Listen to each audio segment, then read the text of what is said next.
ya. Bueno, hace pocos días leíamos un titular de nuestros compañeros de Diario Sur en el que hacían referencia a los menas Erasmus. Son los menores extranjeros no acompañados, normalmente en situación de grave vulnerabilidad, pero en este caso sumando el concepto Erasmus. De hecho, conocíamos que la Fiscalía de Málaga investiga el aumento de la llegada de adolescentes procedentes de Marruecos y Argelia, cuyo perfil no corresponde al de los menas, es decir, a los menores no acompañados, los que conocemos habitualmente. Para conocer cómo está la situación, saludamos a esta hora a Genoveva Pérez. Ella es coordinadora del área de menores de Málaga Acoge. Genoveva, buenas tardes, bienvenida. Hola, buenas tardes. A ver, el área de jóvenes de Málaga. Para que lo entendamos, ¿cuál es la diferencia entre menas y menas Erasmus? Bueno, la diferencia entre MENA y MENA Erasmus nosotros consideramos que no existe, porque este fenómeno del que se habla ahora de MENA Erasmus ni es un fenómeno nuevo, ni es un fenómeno que se pueda resaltar, porque no es la habitualidad del proyecto migratorio de los menores migrantes.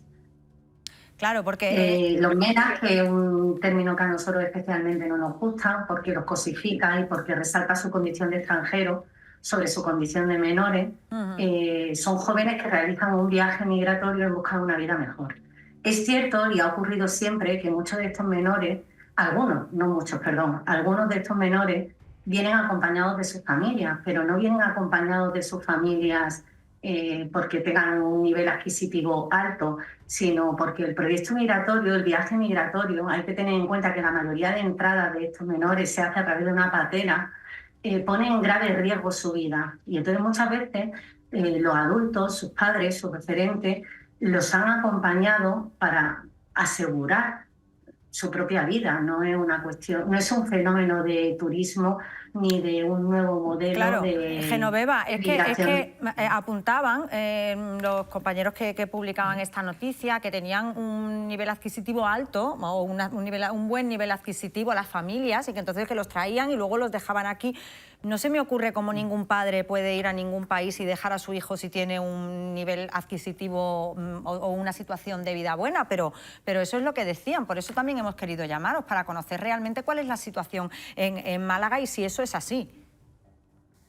Mira, la situación en Málaga es el número de ingresos que ha habido este año en Málaga de menores migrantes es menos de la mitad de las que hubo el año pasado. Es decir, muchas veces saltan noticias que alertan y alarman a la población, pero hay un poco que saber leer. También se habla de colapso en los centros de menores. Los centros de menores, es cierto que hay una situación de colapso, pero porque se ha procedido al cierre de centros de menores y no se han abierto esas plazas. Por ejemplo, el centro de acogida inmediata de Virgen de la Esperanza cerró y esas plazas no se han sustituido. De todas maneras, dentro del sistema de protección de menores, el número de menores migrantes que puede haber no llega al 17%. Es decir, más del 80% de los menores que están acogidos en la provincia de Málaga en los diferentes centros de protección son menores nacionales. El problema es este, el problema es que efectivamente el sistema está colapsado y eso no lo voy a negar, pero el sistema está colapsado por la falta de plazas. Y no porque ahora la demanda sea mayor, sino porque el número de plazas ha disminuido, que esto es muy importante explicarlo, porque si no se explica parece lo contrario. Hay una realidad y es que han venido hasta a fecha de hoy prácticamente la mitad de niños que vinieron en el año anterior. Y además este fenómeno de MENA Erasmus es muy sencillo de desmontar, porque simplemente hay que ver cuántos de estos menores entraron en situación regular y no lo hicieron jugándose la vida con una patera o de polizones en un barco o en los bajos de un camión. Entonces, quiero decir, el fenómeno que nos narra de MENA Erasmus, de familia acomodada y bien posicionada, no manda a su hijo jugándose la vida. Entonces, es verdad que yo no puedo decir que no haya ningún caso, pero vamos, nosotros no somos conocedores. También consideramos que seríamos uno de esos puntos, porque somos una entidad referente en el territorio de atención a este perfil concreto, y nosotros no hemos recibido este tipo de casos. Entonces nos llama la atención un poco que si se hace este viaje turístico para enseñar los puntos de referencia y de apoyo que se pueden encontrar en los menores en la ciudad cuando son abandonados por sus padres, nosotros estaríamos seguros dentro de esos puntos. Y nosotros no hemos recibido ninguno de estos casos. Bueno. Tremendo.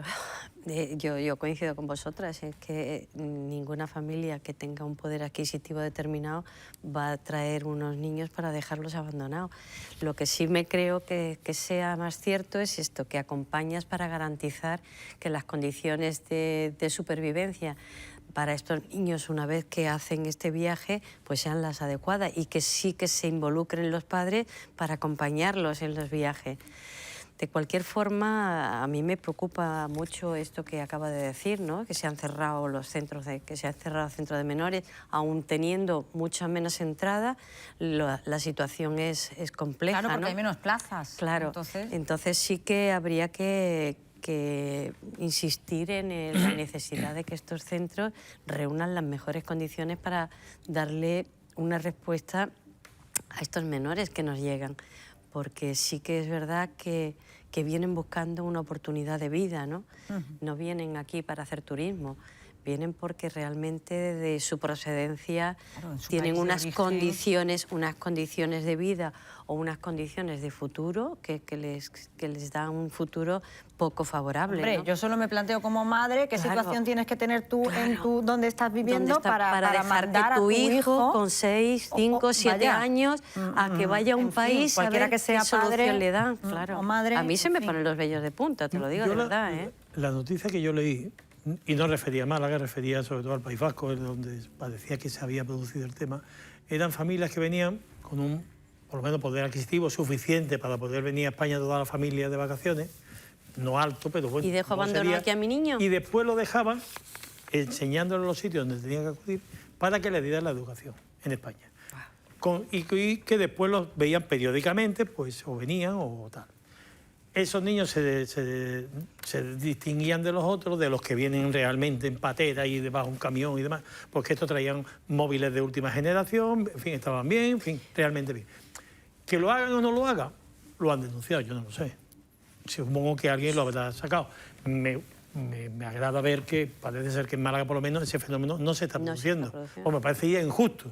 Me parece injusto que se haga eso. El que quiere que lo pague, el que no que lo diga y que vaya a un tema de beneficencia, pero no aprovecharse de la beneficencia en contra de los que realmente lo necesitan, ¿no? No sé, me alegro de que por lo menos en Málaga parece ser que no se está produciendo ese fenómeno. Y ha dicho que decía Genoveva que se ha reducido a la mitad la llegada. De menores migrantes, ¿no? Genoveva, hemos entendido que lo que llevamos de 2025, el número de menores migrantes... ¿Qué motivación? O sea, El número de nuevos ingresos en el 2025 es notablemente menor que prácticamente la mitad que en el 2024. Esto es fácil porque además como hay pocos centros de acogida inmediata, es solamente sondear y ver. Sabéis que nosotros desde la entidad acompañamos a jóvenes procedentes del sistema de protección de menores en situación de vulnerabilidad que no tienen referentes familiares. Y cuando leí esa noticia, en la que efectivamente aludía además a otras situaciones, lo que decía la noticia es que este fenómeno no era único de Málaga, sino que se extendía a otros territorios. Entonces, claro, en Málaga sí podremos asegurar desde la entidad que este fenómeno no es un fenómeno ni notorio ni significante. Aquí hay otra realidad. Es verdad que el artículo contemplaba que el sistema de protección está saturado. Nosotros consideramos, y desde luego tenemos claro, y las cifras hablan por sí solas, que esto no es una consecuencia de que haya más jóvenes, menores migrantes que entran en la provincia de Málaga. Hay una realidad, y hace un rato lo habéis estado hablando, en la otra parte hay más del 80% de los menores que están en el sistema de protección son menores nacionales. Es verdad que las familias de Málaga, desgraciadamente, son más pobres. Es verdad que ahora hay un enorme, se ha hablado por parte del Ayuntamiento del drama de la situación habitacional en Málaga. Hay muchas familias que no es que no accedan a una vivienda o jóvenes que no accedan a una vivienda, sino que no pueden mantener esa vivienda porque están en un régimen de alquiler del que son expulsados porque se va a rentabilizar de otra manera, y eso hace que muchas veces las familias pues pierdan los trabajos y caigan en situaciones de grave riesgo y de exclusión. y muchas veces no se puede ni siquiera asegurar la supervivencia y la cobertura de las necesidades básicas de los hijos de esa familia. Entonces, los motivos por los que el sistema en Málaga está colapsado tienen muy poco, y por no decir nada que ver, con los menores migrantes y muchísimo menos aún con el fenómeno que no existe de un menor migrante Erasmus. Desde la Agrupación para el Desarrollo de las Personas Sin Hogar se ve cómo los recursos que atienden a las personas sin hogar cada vez están más saturados y cómo el perfil de las personas que requieren ayuda es cada vez más diferente. Bueno, pues ya hemos aclarado todos los términos y me parece además muy interesante. Genoveva, por completar, ¿cuántos menores migrantes han llegado este año? Decías que la cifra es prácticamente la mitad que en 2024. ¿Cuántos han llegado este año? Las cifras que nosotros barajamos es poco más de 100. Poco más de 100, perfecto. Pues para hacernos también una idea. Genoveva, muchísimas gracias por habernos atendido esta mañana. Gracias. A vosotros. Gracias. Bueno, en fin, se puede decir más alto, pero no se puede decir más claro, ¿eh? Lo ha explicado perfectamente Genoveva. Que me voy al Centro Biomédico de Málaga porque allí está esta mañana nuestra compañera Rocío Carrascal para contarnos todos los detalles sobre el trabajo de este